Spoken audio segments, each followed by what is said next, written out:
The morning sun was soft that day, casting a golden glow across the little town. The streets were busy, filled with chatter, laughter, and the sound of vehicles passing by. A film crew had arrived the week before, and everyone in town was talking about it. People gathered near the main street every morning, hoping to catch a glimpse of the famous director who was said to be kind, humble, and very talented.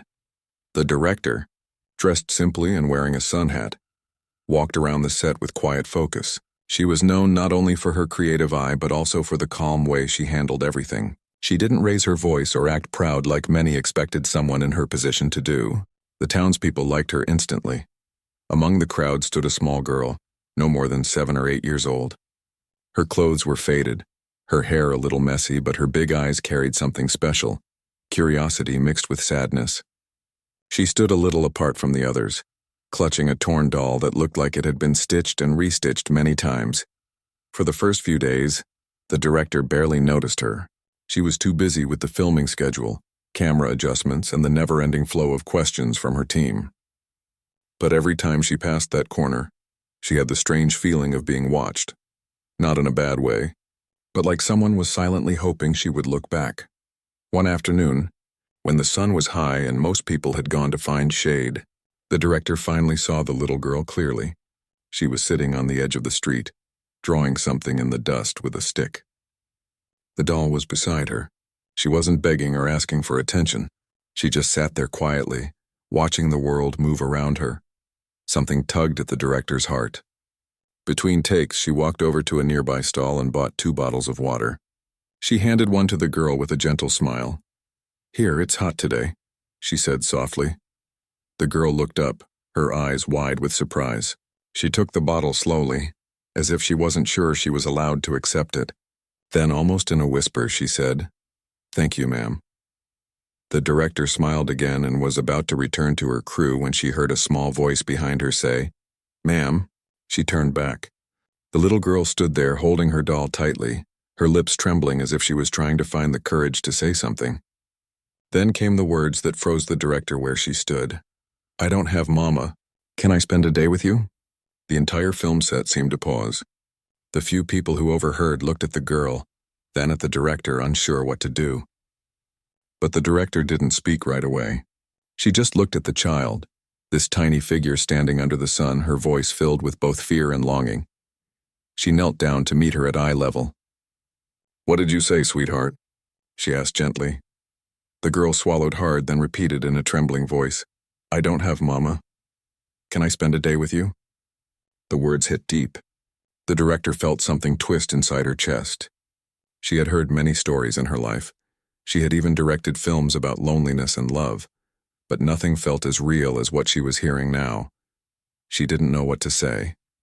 She just smiled faintly, brushed the dust off the girl's arm, and said, "What's your name?" The girl hesitated, then whispered her name shyly. "Where do you live?" the director asked. "By the old bridge," she said softly. "With Grandma." The director nodded. "All right," she said. "Would you like to sit here for a while I finish my work?" The girl's eyes lit up a little. She nodded quickly and sat near the shade of a tree, watching everything with quiet excitement. As the director returned to the set, she found it hard to focus. Her mind kept going back to that voice, and soft but full of pain. She had no idea what that child had gone through, but she knew it wasn't something small. When filming ended for the day, the director saw the girl still sitting under the tree playing with her doll.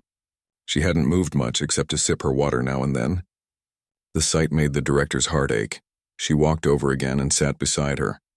"You really like watching the film, don't you?" The girl nodded. "It looks like magic," she said.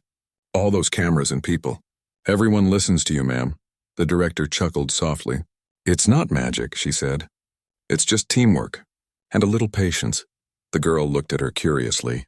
"Do you make stories?" "Yes," the director replied. "That's my job. Then can you make a story about my mama?" the girl asked suddenly. The question came out so innocently that the director didn't know how to react. She turned to her, trying not to show her surprise. "What kind of story about your mama?" The girl looked at the sky, then at her doll. "A story where Mama doesn't go away," she said softly. "A story where she stays." The director's throat tightened. She took a deep breath, feeling her eyes sting. "Tell me about her." the director said gently. The girl began to speak slowly. Her mama had been sick for a long time. She remembered her singing lullabies at night even when she was weak. After her mama passed away, her grandmother took care of her, but life had become very hard. Her father wasn't around anymore. He had gone away before her mama even got sick. The girl didn't cry while speaking. It was as if she had already run out of tears long ago. The director listened quietly, her heart heavy with every word. The girl's voice was small, but every sentence carried a lifetime of pain. After a long silence, the director said softly, "You're very brave." The girl shrugged. "Grandma says crying doesn't bring back anyone," she said. "But sometimes I still do, only at night when she's asleep." The director couldn't find words. She just reached out and held the little girl's hand gently. They sat together for a while, not speaking. The sound of evening traffic mixed with the soft breeze, and for that brief moment, it felt like two worlds had quietly met, one of fame and success, and the other of loss and longing. When the crew started packing up, the director stood up and said, "Would you like to come tomorrow too?" The girl's face brightened instantly. "Really?" "Yes," the director said with a smile. "But you have to promise to tell Grandma first, all right?" The girl nodded eagerly, clutching her doll. "I will. She'll be happy, ma'am." The director watched her run down the street, her little figure disappearing behind a row of small houses. She stood there for a moment, thinking about what had just happened. That night in her hotel room, she couldn't sleep. The image of the girl's hopeful eyes kept returning. She thought about how, as a child, she had also lost her mother early, though she rarely spoke about it. Maybe that was why the child's words had touched her so deeply. She picked up her notebook, the one she used to jot down film ideas, and wrote at the top of a blank page, "A child who wanted a day of love." She didn't know if it would ever become a movie. All she knew was that the story had already begun in real life. The next morning, as the crew prepared for filming, she found herself looking toward the corner of the street again. And there she was, and the little girl standing shyly, holding her doll and smiling when their eyes met. The director waved her over. "Come," she said warmly. "You're part of our team today." The girl giggled softly and ran toward her, her small feet kicking up a little dust. The director helped her climb onto a chair near the monitor. She showed her how the camera worked, how the actors waited for their cues, and how the whole scene came together like a puzzle. The girl's laughter filled the set, light and genuine. Everyone smiled. Even the tired crew members found themselves working with new energy. For the first time in a long while, the director felt something she hadn't felt in years, a kind of peace. This child, with her innocent heart and honest words, had reminded her of what truly mattered.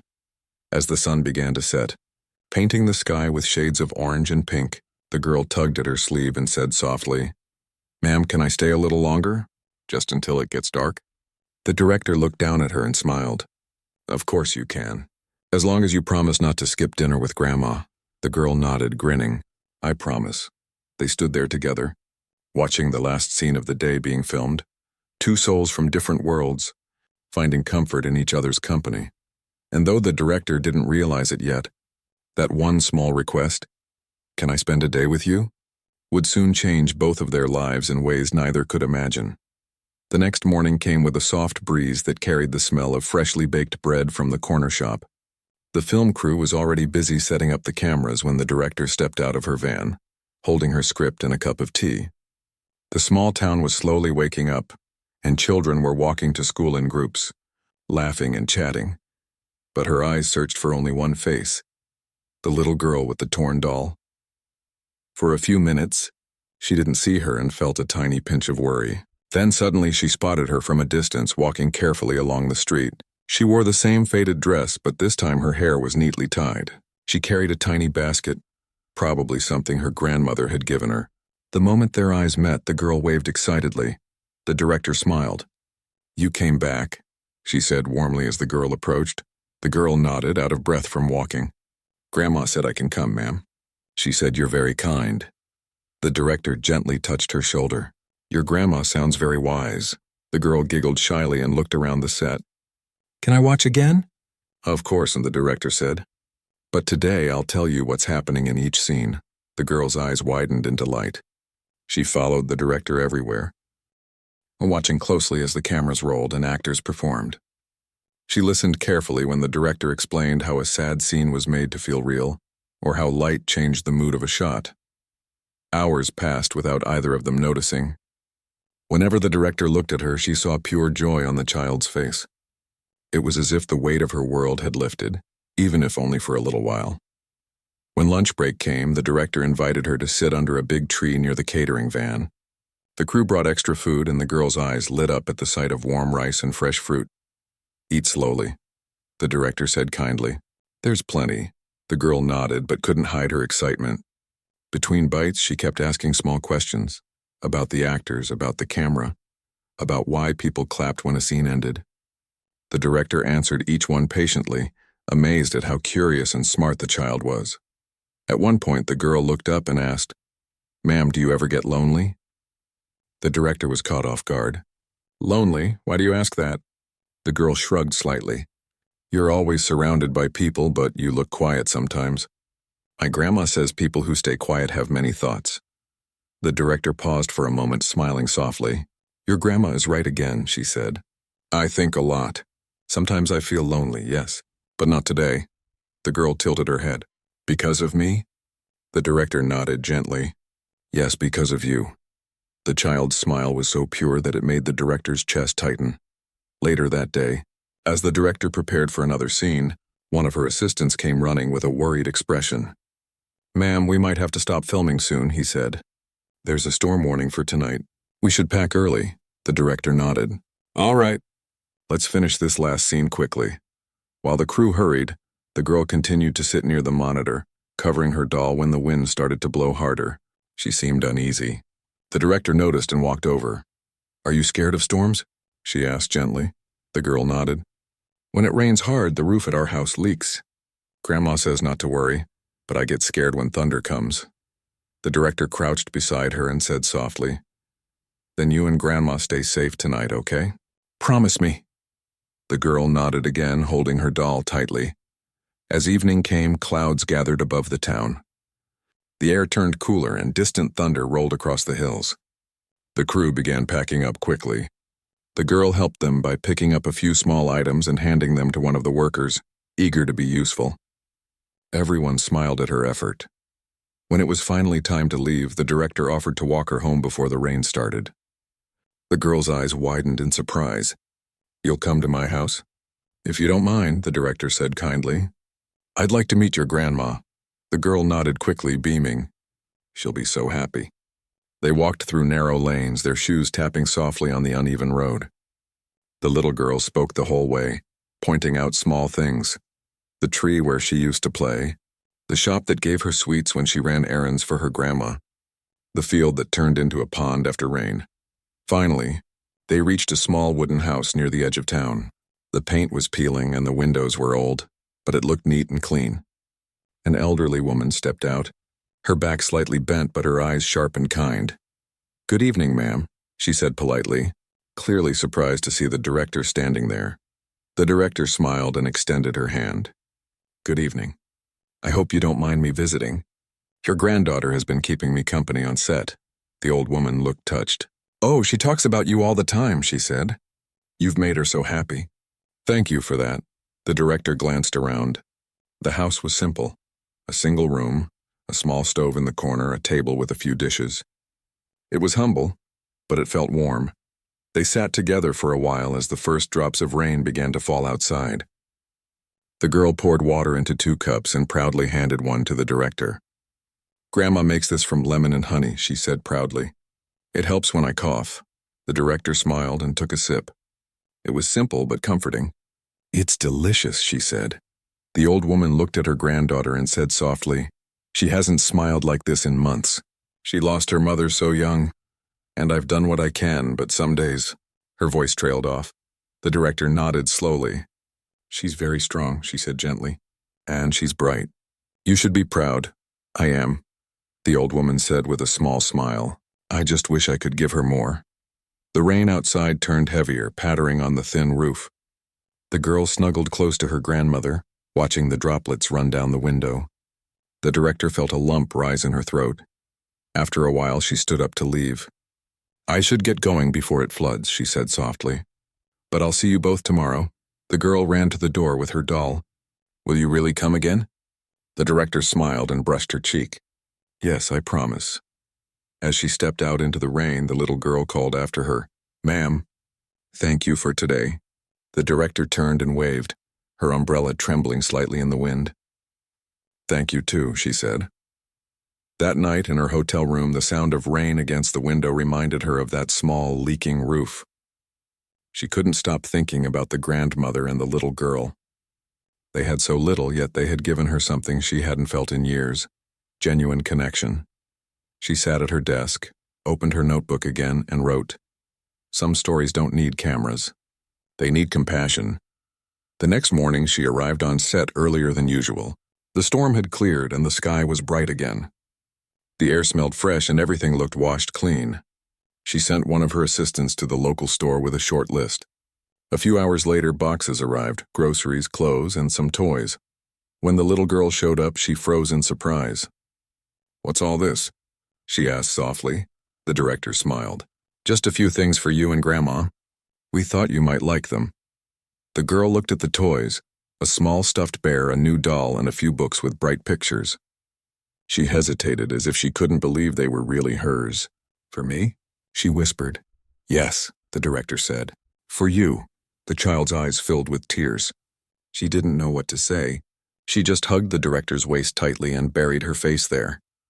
The director gently stroked her hair, her own throat tight with emotion. You deserve it, she said softly.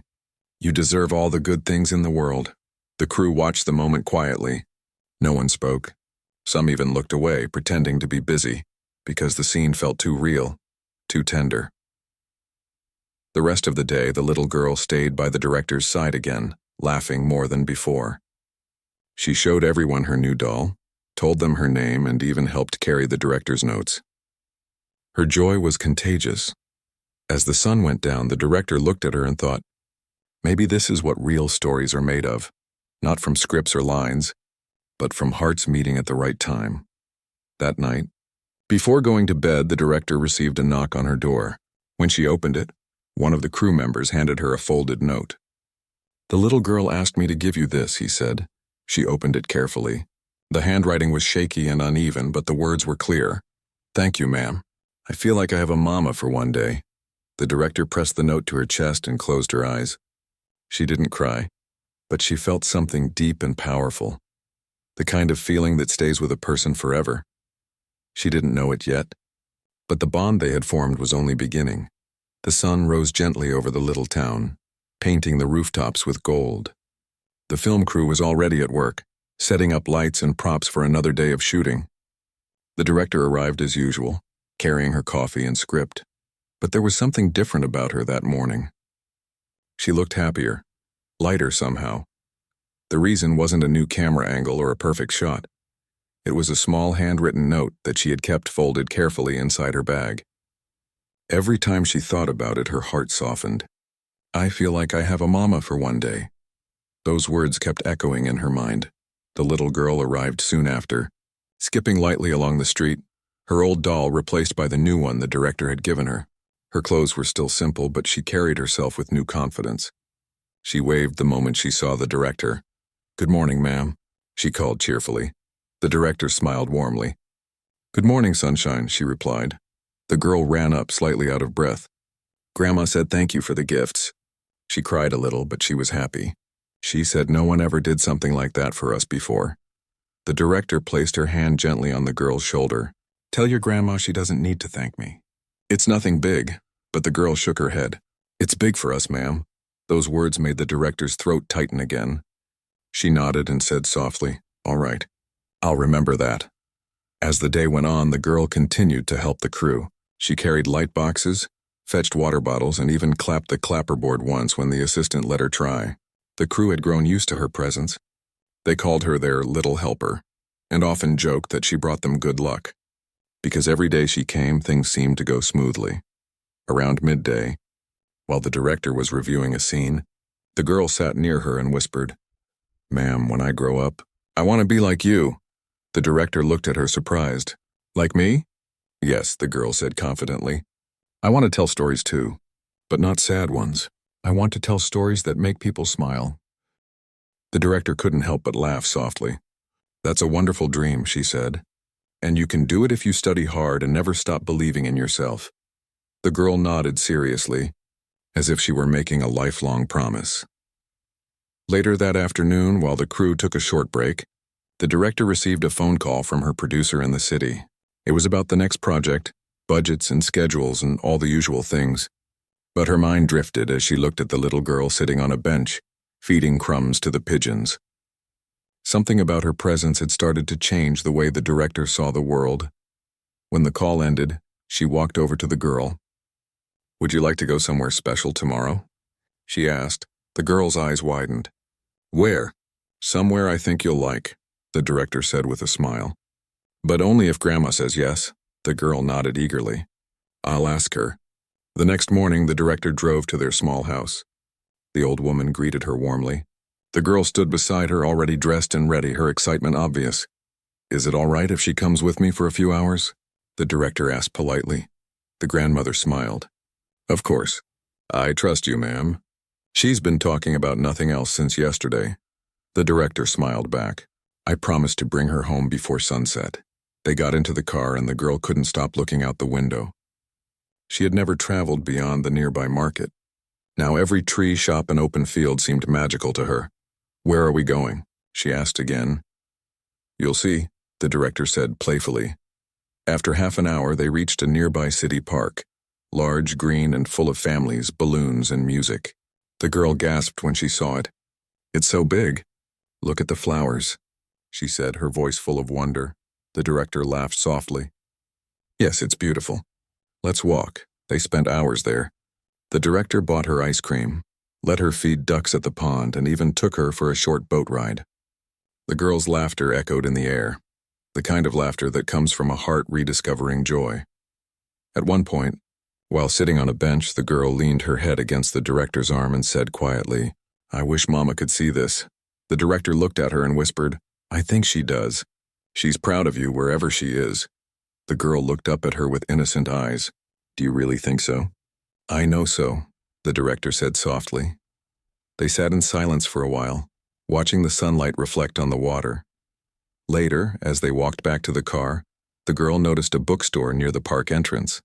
Through the glass, she saw shelves filled with colorful storybooks. She stopped and pressed her face to the window. "Have you ever read one?" the director asked. The girl shook her head. "Grandma tells me stories, but we don't have books." The director smiled and took her hand. "Then let's change that."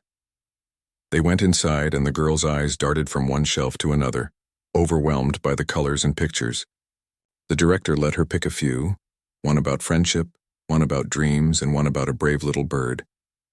When they came out, the girl held the books tightly to her chest as if they were treasures. "Thank you, ma'am. I'll take good care of them." "I know you will," the director said. As they drove back, the girl slowly fell asleep in the car, clutching her new books and doll. The director glanced at her reflection in the rearview mirror and felt a deep calm wash over her. She hadn't felt this kind of peace in years. When they reached home, the grandmother was waiting by the door. The girl ran to her, showing her the books excitedly. The old woman's eyes filled with tears as she looked at the director.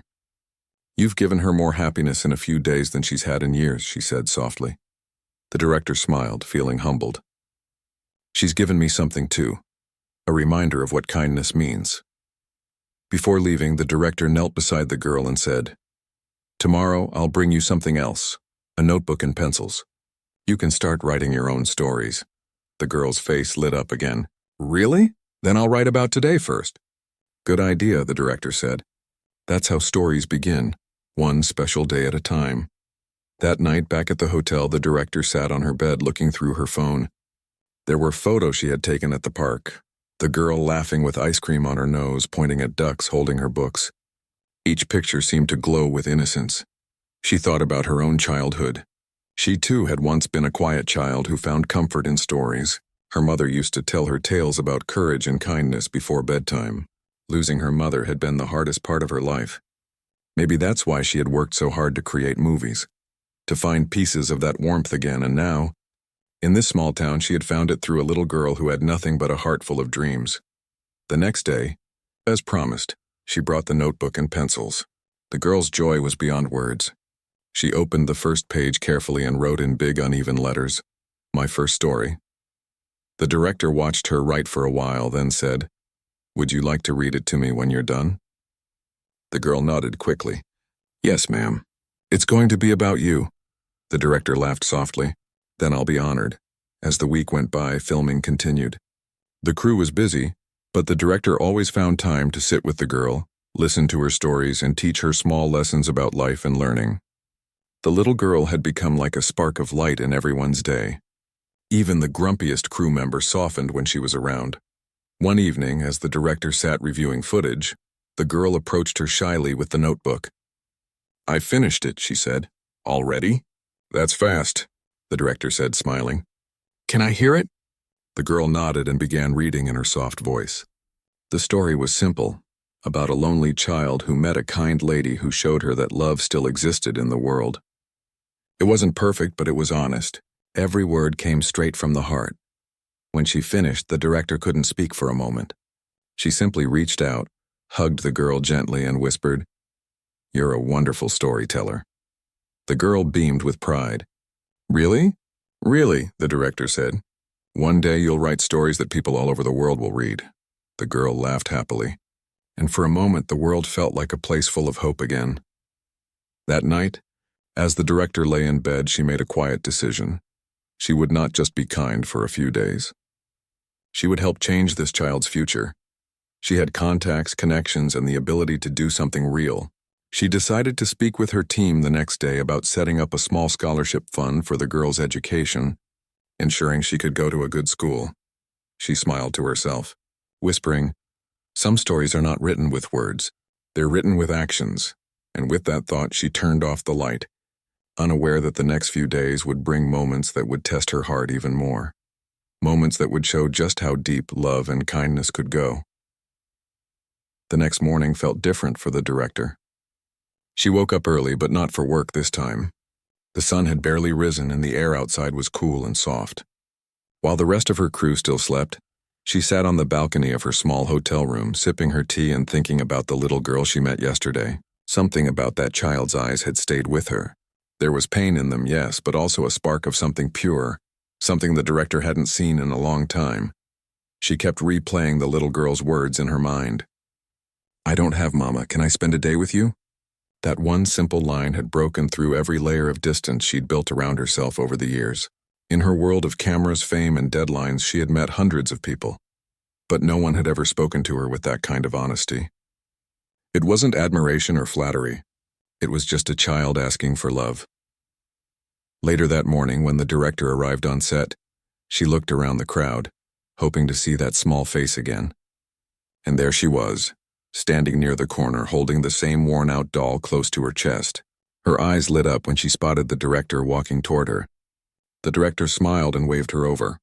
The little girl ran, her bare feet tapping lightly on the dusty ground. "Did you eat anything this morning?" the director asked softly. The girl shook her head. Without saying another word, the director called one of the crew members and asked for some food. They brought her a plate of rice and lentils, still warm. The girl sat on a small wooden box near the camera stand and started eating shyly, one spoonful at a time. The crew members watched quietly. There was a strange silence on set, not of discomfort, but of quiet respect. Everyone could see the bond forming between them. When the girl finished eating, she wiped her hands on her little dress and smiled.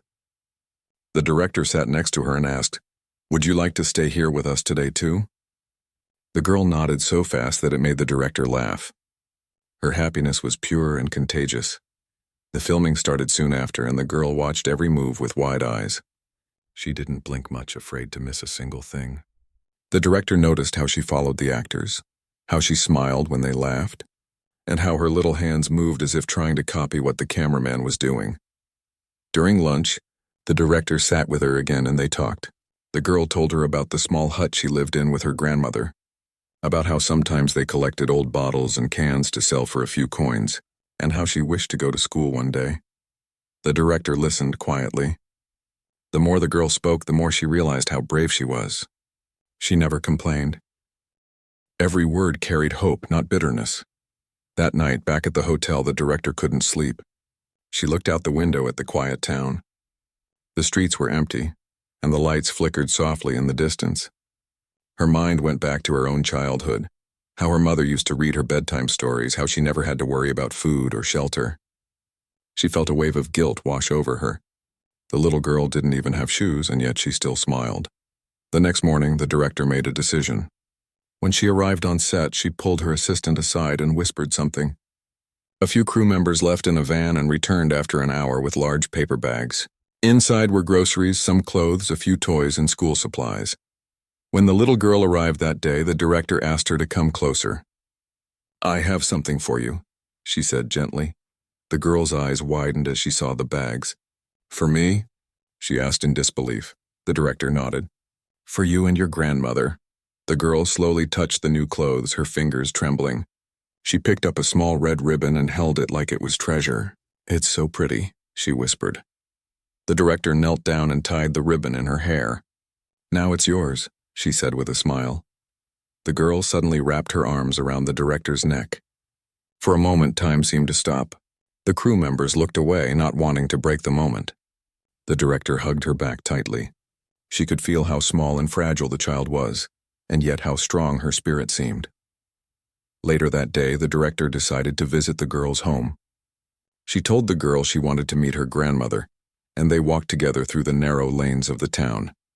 Children played with sticks and old tires, dogs barked from behind fences, and the smell of cooking fires filled the air. The girl walked proudly beside the director, holding her hand like it was the safest place in the world. When they reached the small hut, the grandmother came out. She was frail, with tired eyes and shaky hands, but when she saw the director, she straightened up and tried to smile. "I'm sorry our home is not clean enough," she said quietly. The director shook her head. "It's beautiful," she said honestly. It wasn't the house that mattered. It was the love that lived inside it. The director handed the groceries and clothes to the grandmother. For a few seconds, the old woman couldn't speak. She just stared at them, her eyes filling with tears. "I don't know how to thank you," she said softly. "You don't need to," the director replied. "Your granddaughter is special. She reminded me what kindness looks like." They sat together for a while, drinking tea from small cups. The director noticed how neatly the little girl had arranged the few belongings they had: an old blanket, a few dishes, a photograph of her late mother. It was clear they had little, but they valued everything they owned. When the director was about to leave, the grandmother held her hand and said, "You came like sunlight into our dark home. May God bless you." The director smiled and said, "I'll come again soon." And she did. Over the next few days, the director visited them whenever she could. Sometimes she brought small gifts. Sometimes she just came to talk. She even arranged for one of her team members to help enroll the girl in the local school. The first time the girl wore her school uniform, she couldn't stop twirling in front of the mirror. She looked so proud and happy that even the crew members who saw her laughed with joy. The bond between the director and the girl grew stronger. The girl started calling her auntie, though the director never asked her to. It just came naturally. She told everyone on set that the director was her friend, and whenever she appeared, she ran straight to her side. The director noticed something else too. Everyone on the set seemed happier whenever the girl was around. The camera crew often gave her little tasks like holding the clapperboard or passing props. The sound of her laughter had become a kind of music in the background. One evening, when the shoot wrapped up early, the director and the girl sat near the lake. The sun was setting, painting the sky in orange and gold. The girl leaned her head on the director's arm and whispered, "You know, I pray every night that you never go away." The director looked at her, her eyes soft but sad. She knew the filming would end soon, and she'd have to return to the city. The thought of leaving the girl behind hurt her deeply. "I will never really go away," she said quietly. "Even if I'm not here, you'll always have me in your heart." The girl smiled, not fully understanding but trusting her words completely. She believed that kind people never truly disappear. That night, as the director lay in bed, she made another promise to herself. She wouldn't just help the girl for a few weeks. She would make sure she had a real chance at life. She decided to set up a small fund for her schooling, and even spoke to her lawyer about arranging long-term support. The next day, she shared her plan with the grandmother, who was overwhelmed with gratitude. "You're an angel," the old woman said through tears. The director smiled and shook her head. "No, I'm just someone who met a very brave little girl." When the film crew learned about her plan, they too wanted to help. Some donated books. Others offered to pay for the girls' school lunches. One camera operator even fixed the broken window of their house. The entire team had become a little family for the girl and her grandmother. The little girl didn't fully understand what was happening, but she could feel it. Her life was changing. For the first time, she had people who cared, people who wanted her to dream big. As the days passed, the director often found herself wondering how such a simple meeting had turned into something so meaningful. She realized that sometimes life gives us moments that rewrite our hearts. And though she knew the time to leave was near, she no longer saw this as goodbye. She saw it as the beginning of something lasting, something beyond fame, beyond films, a promise made not for the cameras but for the soul. The last few days of filming came faster than anyone expected. The director's heart grew heavier with each sunrise because she knew the time was coming, when she would have to leave the little girl and her grandmother behind. Every morning she would see the child waiting by the road, waving the moment she spotted her car. It had become part of her day, something that felt more important than the film itself. That morning, the little girl came running with a drawing in her hand. It was made on a rough piece of paper, probably torn from an old notebook. The drawing showed two stick figures, one tall, one small, holding hands under a bright yellow sun. The tall one had a bun on her head, and the small one had a ribbon in her hair. "This is us," the girl said proudly, showing it to the director. The director's throat tightened. "It's beautiful," she whispered, gently stroking the paper. "Will you keep it?" the girl asked. "I'll keep it forever," the director promised, folding it carefully and placing it in her bag. The shooting that day went longer than usual, but the girl didn't seem tired. She watched every scene, sometimes helping the crew hand over props or clapping for the actors when they finished. Everyone treated her like she belonged there.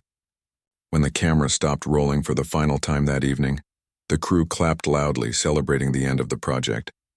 But for the director, it didn't feel like a celebration. It felt like goodbye. As the sun dipped behind the hills, the director stood quietly near her car. The little girl stood beside her, holding her doll tightly. "You're leaving tomorrow, aren't you?" the girl asked softly. The director nodded. "Yes, I have to go back to the city, but I'll come to see you again." "That's a promise." The girl lowered her eyes. "People always say that," she whispered. "They say they'll come back, but they never do." The director knelt down and lifted the girl's chin. "I'm not those people," she said gently. "You changed something inside me. You reminded me of what really matters." The girl looked into her eyes and saw the truth there. She smiled faintly, though her eyes were wet. "Can I hug you?" she asked. The director opened her arms, and the little girl ran into them. The hug was long, tight, and silent. It was the kind of hug that said everything words couldn't. When they finally pulled apart, the girl whispered, "Don't forget me." "I never could," the director replied, brushing a strand of hair from her forehead. That night, back in her hotel room, the director couldn't sleep. She kept thinking about the girl's words. The child had already lost so much, and she didn't deserve another goodbye that faded into silence. The director got up, opened her laptop, and began writing an email to her lawyer, her assistant, and her production manager. She wanted to make sure everything she planned for the girl's future would actually happen. She arranged for a local woman she trusted to look after the family and check on them regularly. She also started a small trust fund under the girl's name to cover school expenses, clothes, and food. It wasn't charity. It was a promise made from the heart. The next morning, before leaving, the director visited the girl's home one last time. The grandmother greeted her with trembling hands but a warm smile. "You've done more for us than anyone ever has," she said quietly. "We'll never forget your kindness." The director handed her an envelope. "This will help you and her for some time," she said. "Please make sure she goes to school every day. She's bright and she deserves a chance." The grandmother nodded, tears glistening in her eyes. "I will, I promise." The girl came out wearing her new school uniform, her hair tied with the red ribbon. She looked so proud and happy that the director couldn't help but smile. "You look like a little sunshine," she said. The girl giggled and ran to hug her again. "I'll study hard," she promised. "And one day I'll make you proud." I already am proud, the director whispered. As the car drove away, the girl chased it for a few steps, waving both her hands until it disappeared around the bend. The director looked back through the window, watching her fade into the distance, and silently prayed that life would be kind to her. Months passed. The director returned to her busy world of studios, meetings, and red carpets. Her new film became a huge success, and interviews filled her days. But no matter how bright the lights got, she never forgot that small dusty town or the child with the ribbon in her hair. Every week, she called the grandmother through a local contact to ask how they were doing. The updates always brought her peace. The girl was attending school, making new friends, and learning quickly. The director often sent books, clothes, and small gifts. Sometimes she recorded voice messages, telling the girl to keep dreaming, to never stop believing in herself. One afternoon, almost a year later, the director received a small parcel. Inside it was a neatly folded letter written in uneven handwriting. "Dear ma'am," it began, "I got first position in my class. My teacher said I draw very well. I also won a small prize for an essay about my best day ever. I wrote about the day I met you. I still have the red ribbon. I wear it every Sunday. Grandma is doing well. I hope you are fine too. I miss you." The director smiled as tears filled her eyes. She placed the letter on her desk beside the old drawing the girl had given her, the one with 2 figures under the sun. In that moment, she realized something powerful. The success she had been chasing all her life suddenly felt small compared to this connection, this bond that had grown out of pure kindness. Years went by. The little girl became a teenager. She studied hard. Her grades always among the best in her school. She loved to paint and write stories. Every birthday, she received a small gift from the director, a new set of colors, a notebook, or a book filled with inspiring stories. Each gift carried a handwritten note: "Keep believing in your dreams." The grandmother often told neighbors, "My granddaughter is going to make something of herself one day." That kind lady from the city made sure of it. Eventually, the girl completed high school with top marks. The director, proud as ever, helped her apply for scholarships. When the acceptance letter came from a well-known college, the girl couldn't stop crying. "I wish Mama was here to see this," she whispered. Her grandmother hugged her and said, "Maybe she can't see you, but someone else is watching over you like a mother would." The girl smiled, knowing exactly who she meant. The day she left for college, the director called her. Her voice was calm and full of pride. "You've done it," she said. "You took every chance and turned it into a step forward. Remember, this is only the beginning." The girl's voice trembled. "I couldn't have done it without you." "Yes, you could," the director said softly. "Because the strength was always in you. I just helped you see it." Years later, when the girl graduated with honors, the director was there in the audience, clapping with tears in her eyes. She had flown all the way from another country just to be there. After the ceremony, the girl ran into her arms just like she did when she was a child. "You came," she said, her voice breaking. "I told you I would," the director replied. "I keep my promises." By then, the girl had dreams of her own. She wanted to study filmmaking. She wanted to tell real stories, stories about love, hope, and the quiet heroes of everyday life. She wanted to make movies that could touch hearts the way her life had been touched by one woman's kindness. Years later, when she made her first short film, she dedicated it to the woman who changed her life. The opening line on the screen read, "For the one who showed me that kindness can change the world." When the director watched it, her eyes filled with tears. She realized how far the little girl had come, from a child with no shoes and no mother to a young woman standing tall in front of cameras, full of grace and courage. One evening they sat together again, this time on a rooftop overlooking the city lights. The air was calm and their hearts were full. The girl looked at her and said, "You know that day when I asked if I could spend one day with you? I didn't know it would become a lifetime." The director smiled, holding her hand gently. "Neither did I," she said softly, "but I'm glad it did." They sat in silence after that, watching the sky turn darker and the stars come out one by one. No fame, no cameras, no scripts, just two souls who found family in a world that had once been so lonely. Sometimes the greatest stories aren't the ones written on paper or captured on film. They're the ones written in hearts, one act of kindness at a time.